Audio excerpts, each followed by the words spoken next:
पावसाळ्यात तुमचंही बाथरूम हे असंच होतं का? असं नाही हां. हे तर मी क्लीन केलं आहे. आता बघा हे असं पावसाळ्यामध्ये होतं. बरेच जण बाहेरून आले की चिखलाचे पाय, कपडे हे सगळं बाथरूममध्ये आल्यानंतर धुतात आणि हे चिखलाचे सगळे डाग असे असतात. त्याचबरोबर ना बघा, मागे कॉक्रोचसाठी कॉक्रोचचं जेल मी लावलं होतं आणि त्या जेलवरती आता बुरशी आली आणि पावसाळ्यात या सगळ्या गोष्टी बाथरूमच्या रिलेटेड होत असतात. बऱ्याचदा बाथरूमचा जो पाईप असतो त्यातनं घाणेरडा वास देखील येतो आणि त्याचमुळे ना आठवड्यातून एकदा तरी हे असं डीप क्लिनिंग होतं. नॉर्मल तर आपण रोज अंघोळ झाली की क्लिनिंग होतं, पण ही जी डीप क्लिनिंग आहे ना ती आठवड्यातून एकदा मी करतेच. कारण की ना पावसाळ्यामध्ये बाथरूममध्ये बरेचदा किडे येतात, गोम येते आणि लहान मुलं आपल्याकडे आहे आणि त्यामुळे ना ही काळजी घेणं खूप गरजेचं आहे. चला व्हिडिओला सुरुवात करते. व्हिडिओ स्किप न करता बघत राहा.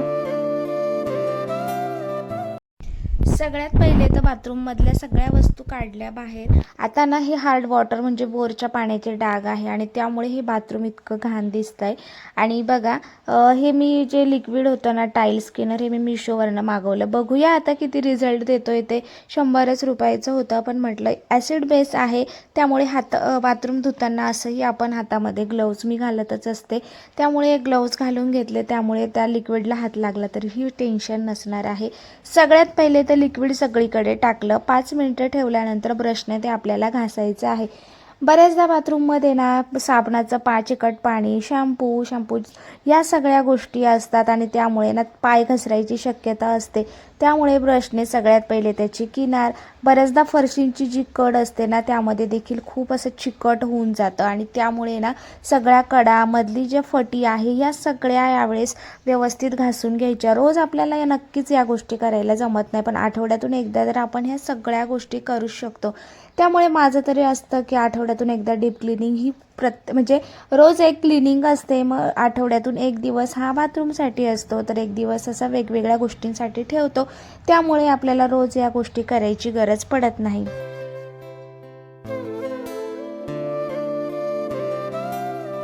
हे टाईल्स क्लीनर वापरल्यानंतर बऱ्यापैकी तर फरक मला जाणवतो आहे. आता कुठलीही गोष्ट असली आणि हार्ड वॉटरचं काय असतं तुम्हाला माहितीच आहे. पहिल्या हार्ड वॉटरमुळे ना खूप जास्त सफेद डाग होतात आणि पहिल्या याच्यात तर कधीच काही लगेच सगळं निघत नाही.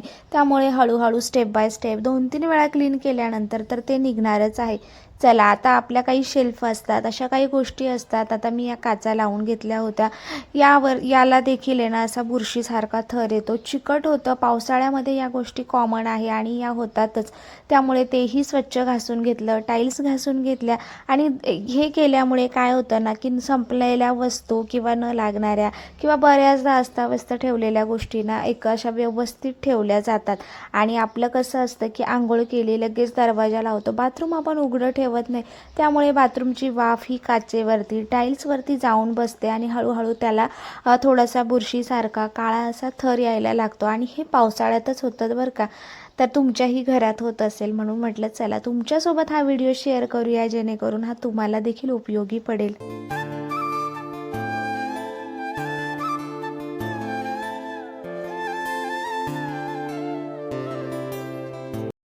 टाईल्स, काचा या सगळ्या स्वच्छ कपड्याने पुसून घेतल्यानंतरच त्यावरती साहित्य लावायचं आहे.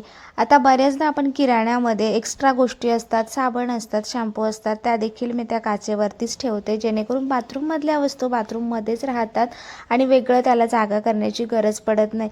आता हार्ड वॉटर म्हटलं तसं तर आत्ता आमच्याकडे नळाचं पाणी आहे, पण बऱ्याचदा पाणी नसतं त्यावेळेस आम्ही बोरचं पाणी घेतो आणि त्यामुळे या हार्ड वॉटरमुळे नळ वगैरे खराब झालेले दिसतात ते तुम्हाला. आणि याच्या घराला आमच्या भरपूर वर्ष झालं, भरपूर जुनं घर आहे आणि जे काही या गोष्टी दिसत आहेत ना ते त्यात जुनं बऱ्यापैकी त्यावेळेस बोरचं पाणी होतं आणि त्यामुळे या सगळ्या ज्या गोष्टी आहेत किंवा का जो थर दिसतोय तो बोरच्याच पाण्याचा आहे. टाईल्स, नळ वगैरे ते सुद्धा एकदम क्लीन केलं आणि खूप छान वाटते. आता हे तुम्हाला एक गोष्ट सांगायची राहिली, टाईल्स क्लीनर जर तुमच्याकडे नसेल तर विनेगर, लिक्विड, डिशवॉश लिक्विड, खायचा सोडा वापरला तरी देखील याचा भरपूर असा फायदा होतो.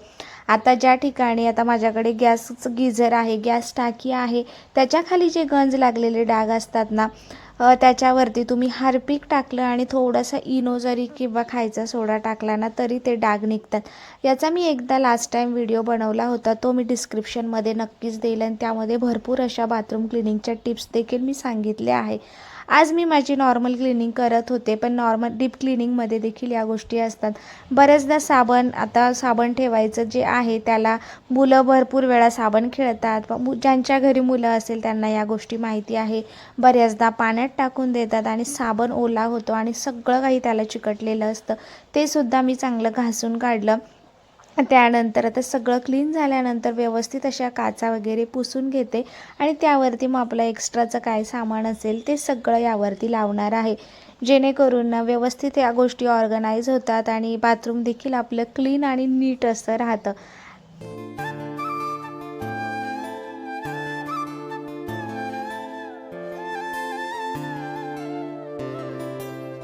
टॉयलेट किंवा बाथरूमच्या रिलेटेड सगळ्या काही गोष्टी या वरच्या शेल्फवरती ठेवलेल्या असतात. एक्स्ट्राचं जे असतं ते सगळं तिथे असतं आणि जे डेली यूजसाठीचा शॅम्पू असेल ते सगळं खालच्या काचेवरती अशा पद्धतीने ऑर्गनाईज करून ठेवते.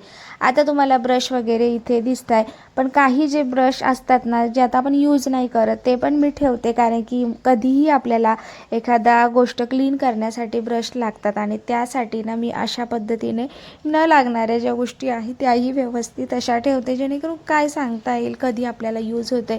त्यानंतर आपल्याकडे असा एक पाईप असतो ज्यावरती आपण टॉवेल्स अडकवतो, कपडे अडकवतो, ते सुद्धा व्यवस्थित घासून घ्या, कारण की त्याच्यावरतीही असा चिकट असा थर जमा झालेला असतो. बाथरूममध्ये आरसा असेल तो देखील व्यवस्थित क्लीन करून घ्या. आमच्याकडे जो आहे ना मी त्याला आता सध्या कपड्यानेच, जर तुमचा खूप जास्त खराब झाला असेल तर विनेगरचं वगैरे जे मी तुम्हाला लिक्विड सांगितलं ते वापरून आहे ना पेपरने घासल्यानंतर देखील खूप मस्त असा आरसा देखील क्लीन होतो. बाथरूमसाठी ना सगळ्यात महत्त्वाची एक गोष्ट तुम्ही आवर्जून करा, कारण की बाथरूममध्ये आपण हात पाय सगळं काही धुवत असतो आणि बऱ्याच वेळा काय होतं ना आपल्याकडे या अशा ऑर्गनाईज करण्यासाठी गोष्टी नसतात आणि त्यामुळे बऱ्यापैकी सगळ्यांचं साहित्य हे खालीच असतं. त्यामुळे येता जाता सतत त्यावरती खरकटाचं पाणी किंवा खराब पाणी, चिकट पाणी किंवा काहीही शॅम्पू सांडेल या सगळ्या गोष्टी त्यावरती पडतात आणि त्याच वस्तू आपण पुन्हा वापरत असतो. त्यामुळे ना थोडंसं आपल्या 100 रुपये 200 रुपये खर्च झाला तरी चालेल, पण वस्तू ऑर्गनाईज असलेल्या खूप बेटर असतात आणि तेही स्वच्छतेच्या बाबतीत तरी. त्यामुळे माझ्याकडे मी प्रत्येक गोष्ट अशी व्यवस्थित ठेवली आहे. जसं तुम्ही बघू शकता झाडू अडकवायला ठेवलं आहे. उगाच झाडू उभा करणार त्यावरती सतत पाणी पडतं, कधी तो आडवाच पडतो, यामुळे झाडू देखील खराब होतो. त्यामुळे तो देखील मी वरती असा उभा करून ठेवलेला आहे. आपलं नेहमीचं काम असतं की सगळं बाथरूम क्लीन झालं की जो मग आहे, आपली बादली असते ती व्यवस्थित स्वच्छ घासून ठेवली की आपलं मस्त बाथरूम क्लीन होतं.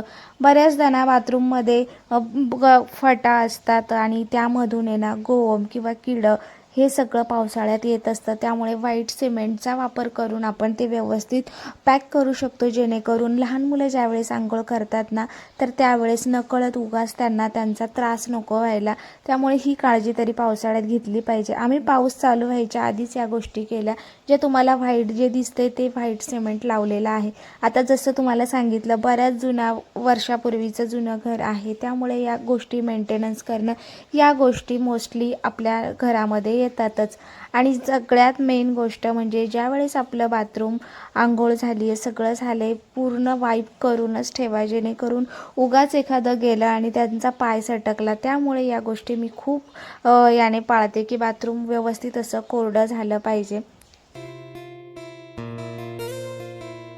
बऱ्याचदा बाथरूममधनं घाणेरडा वास येत असतो आणि त्यासाठी ना बाथरूम फ्रेशनर्स म्हणून बाहेरून काही विकत आणण्यापेक्षा ना तुमच्याकडे कम्फर्ट असेल, 5 रुपयाला पण पुडी मिळते, ती थोडीशी कुठल्याही एखाद्या अशा झाकणार डब्यामध्ये घेतली आणि त्यामध्ये लवंगाचे तुकडे टाकले ना तरी देखील आपलं मस्त बाथरूम फ्रेशनर्स तयार होतं. त्याचबरोबर इथे जाड मीठ ठेवले, जेणेकरून मी वाचलं होतं की बाथरूममधली निगेटिव्हिटी कमी होते. त्यामुळे रूम फ्रेशनरही मी घरीच बनवलेलं आहे, जे तुम्हीही बनवू शकतात.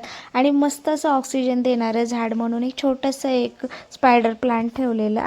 तर अशा पद्धतीने बाथरूम व्यवस्थित असं नीट आणि क्लीन झालेलं आहे.